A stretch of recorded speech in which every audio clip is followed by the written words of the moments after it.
Hello. Thank you so much for joining me today. Especially you, Timothy. Timothy suggested this video right here, which looks quite interesting. The top 10 British bands who never cracked America. Interesting. Obviously, a ton of the greatest bands of all times were British bands, and a lot of them invaded America, known as the British Invasion. But so I had never really considered what great British bands didn't come to America, so I never even heard about them. That's an interesting proposition. Check out Watch Mojo UK, link down below. Let's see. These musical groups found fame in the UK, but they remained relatively obscure in the US.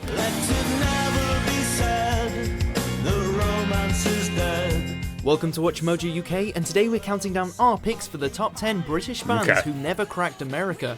Before we begin, we publish new videos every day, so be sure to subscribe for more great content. I was really expecting like 60s bands, but okay, they sounded cool. I don't know how old is this band? 90s or something? For this list, we're focusing on bands that never experienced continuous commercial success in America. Number 10, Supergrass. For a British band to successfully cross over into... I know this song. This is a cool song. But indeed, I don't know the band, Supergrass. For a British band to successfully cross over into America, it's crucial to capitalise upon the buzz. And for Oxford group Supergrass, well, they failed to expand beyond their native demographic.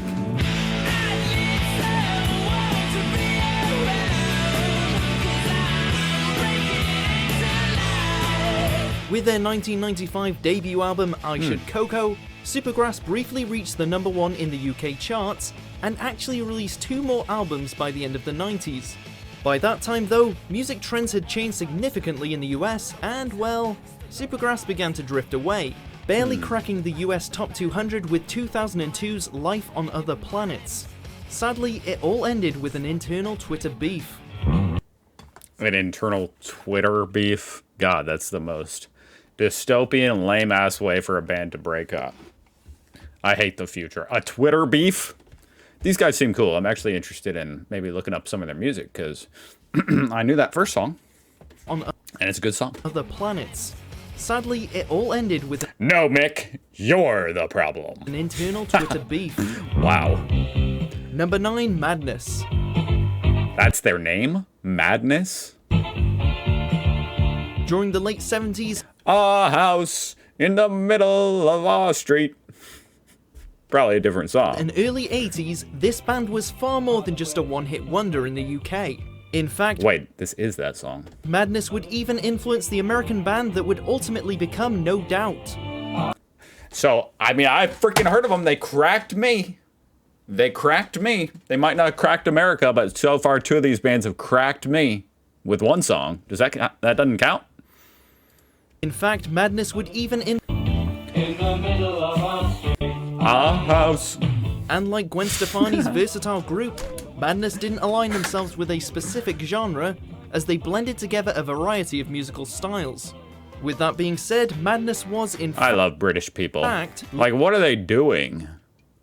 linked to skinheads in their early days, which perhaps negatively affected larger scale opportunities. What? Regardless, the UK band experienced great success during their initial 10-year run, but never once did one of their acclaimed albums crack the US top 100 charts.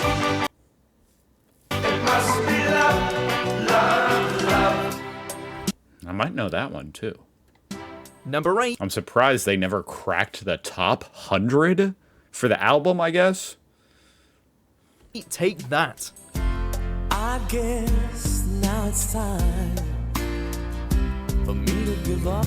By the mid-90s, the legendary music executive Clive Davis signed this UK boy band to a record deal with Arista, but Take That had already begun to self-destruct. So come on, get it on. I don't know what you're waiting for. In their prime, Gary Barlow stunned critics with his songwriting skills, and a young Robbie Williams That sounded sick. I actually liked that. I really might look that song. It almost like vibrates with me, you know? it hits some kind of chord with me. Like, do I know that song as well? It's like maybe I've heard it once in my life. It's a cool song. Let me hear it again. Clive Davis signed this UK Like, I'm writing down these lyrics so I can look this song up. boy band to a record deal with Arista, but Take That had already begun to self-destruct. So come on, get it on. I don't know what you're waiting for. In their prime, Gary Barlow stunned critics with his songwriting skills, and a Okay. young Robbie Williams displayed his obvious star power. And so, Take That I like how back in these days, boy bands weren't like 12-year-old boys. That's a nice thing, too. seemed primed for America. About the Yet 90s. Williams quit in 1996, just as the pop scene was about to change in the United States. The group initially formed in the early 90s, and despite 3 well-received albums, Take That just didn't seem to have the right amount of mojo to keep it going. Although the core members would later reunite with Williams in 2010. Wash your mouth, son, or you'll find yourself floating home. There's something funny about seeing a boy band when they're like 40. Or you'll find yourself floating home. It's cool. Number 7, Kasabian. American indie fans have certainly heard of this group from Leicester, despite the fact that Kasabian's lead singer Sergio Pizzorno once noted that he hates indie bands. He hates indie bands. Interesting quote. How can you hate indie bands? I never heard of this. So that's one thing to consider when thinking about Kasabian's failed American crossover.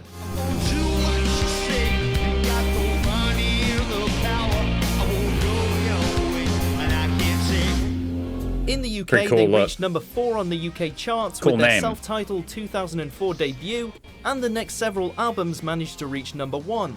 By 2013, Wow. however, guitarist Jay Mellor actually left to play with Liam Gallagher, formerly of Oasis, while Tom Meehan cited unfinished business in America around the same time. However, the 2014 album 4813 failed to chart in the US, and maybe Kasabian just wasn't ready for a committed American crossover. Never heard of them. Number 6, Happy Mondays. Don't know that. Now this Mojoholics is what you call a Manchester band. From 1980 to 1993, Happy Mondays managed to gain quite the following in the UK, certainly with their 1990 album Pills and Thrills and Bellyaches.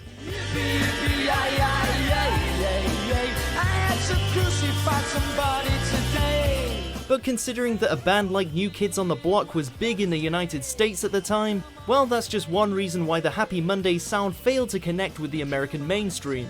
Even so, this is a band that heavily influenced some of the more notable UK bands of the 90s, such as Oasis and the Stone Roses. Yet their sound embodies more of a distinct Euro vibe rather than trendy American hooks.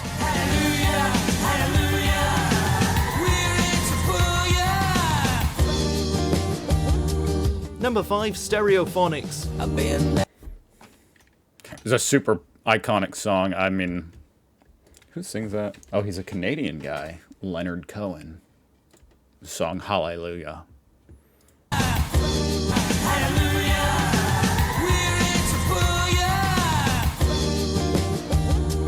Number 5, Stereophonics. I've been down and I'm Never heard of him. wondering why these little black clouds keep walking around me. From the late 90s to the early 2000s, That's what I'm talking about. this I Welsh like band that. established a reputation for their killer live shows. However, Stereophonics ultimately dismissed original drummer Stuart Cable in 2003, reportedly because he was more interested in his TV show than the band. Oh. Sadly, Cable would pass away just 7 years later. In their prime, Wow. Stereophonics was known as one of the most talented UK bands, releasing 5 number-1 albums throughout the 2000s. Wow. Yet only one of those, 2001's Just Enough Education to Perform, managed to crack the US top 200 charts. So maybe tomorrow I'll find my way home. Despite the lack of American buzz, Stereophonics continues in their native Wales as one of the most highly regarded UK bands of the 21st century.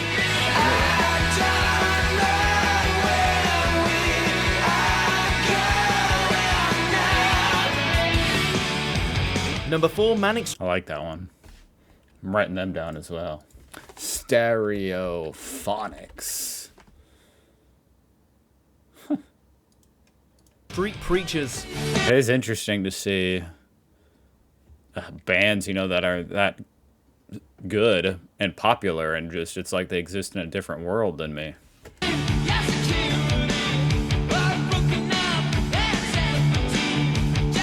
Like many overly ambitious rock bands, this Wales group infamously hyped up their 1992 debut album, Generation Terrorists, and, well, failed to crack the top 10 in the UK charts.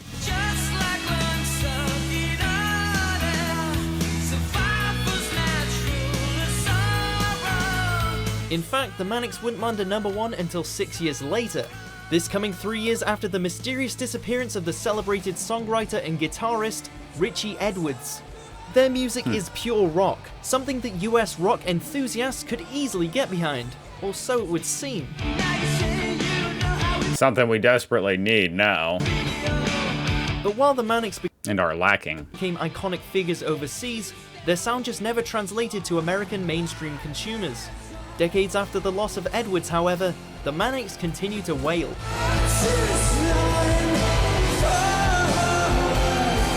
Wow. Number A 3, big stadium. Pulp.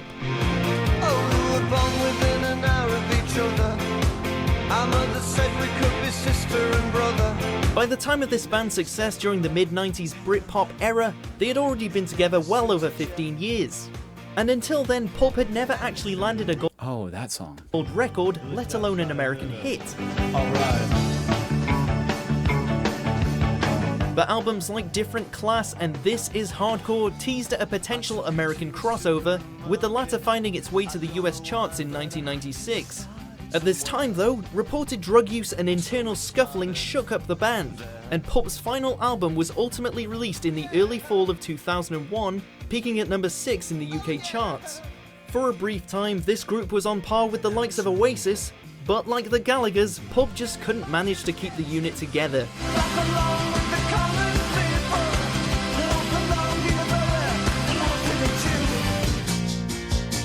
Number 2, The Jam.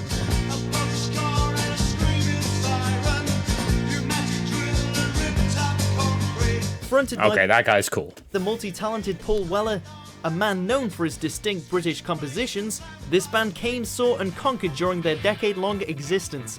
Well, at least in the UK. First felt a fist, Never heard of him. and then a kick. I could now smell their breath. Aesthetically, The Jam Ooh. preceded punk, and they called it quits just as the new wave took off in the early 80s. In between, Oh, they man. released 6 acclaimed studio albums, with the last 5 climbing the UK charts. Truth be told, The Jam had somewhat of a steady presence in the US charts during their run, but despite their stylized look I'd never heard of him. and obvious talent, the party ended with the 1982 release, The Gift. And just like that, The Jam was gone before Americans could catch on.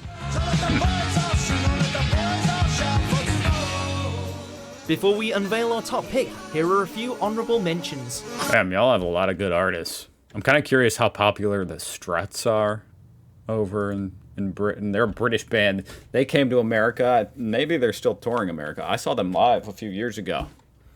I love them, but I don't think they have gotten super big in America, but I freaking love that band. The Struts. Very random. I'm just thinking about it. I wonder if they're like huge in Britain though. Looks like they peaked at 52 on the chart in the UK and 99 in America. I know that's super random. That's what I was thinking about. Before we unveil our top pick, here are a few honorable mentions.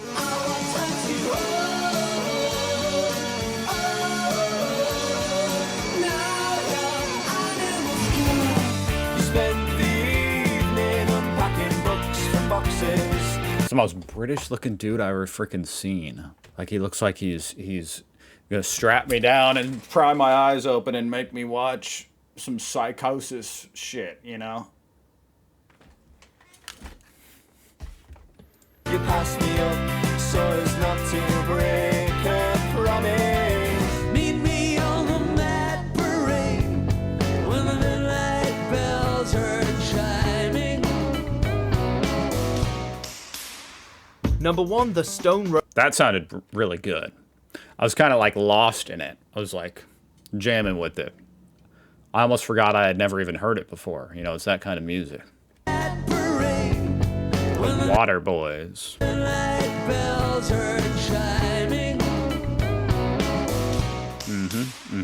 Number 1, The Stone Roses.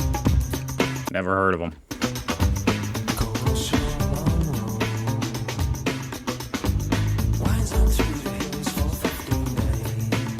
Whoa. If you're even vaguely familiar with the bravado and attitude of Oasis, well, let's just say the Gallagher brothers were inspired by the Stone Roses.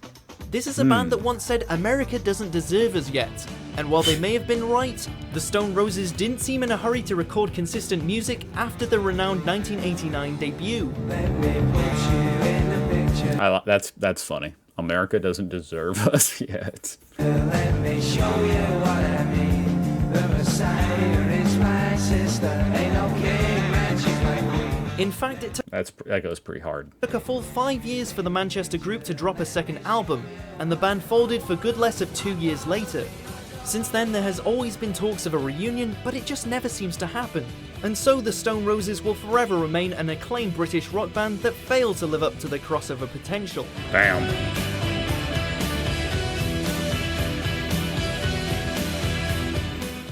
Do you agree with our picks? Check out these. I don't know if I would agree or disagree. I mean, it's kind of impossible for me to say. Whoa, look at that. That was really good, though. That was really interesting. Having no success in America is not a career failure. I was actually going to say something like that. It was just funny because it's like, did they say? I guess they did imply like the reason these bands didn't have success in a lot of instances was because they split up or whatever before getting success in America. But yeah, which could be the case. But also, you know, like if you're making music that just isn't popular in America, that's not necessarily a bad thing, right?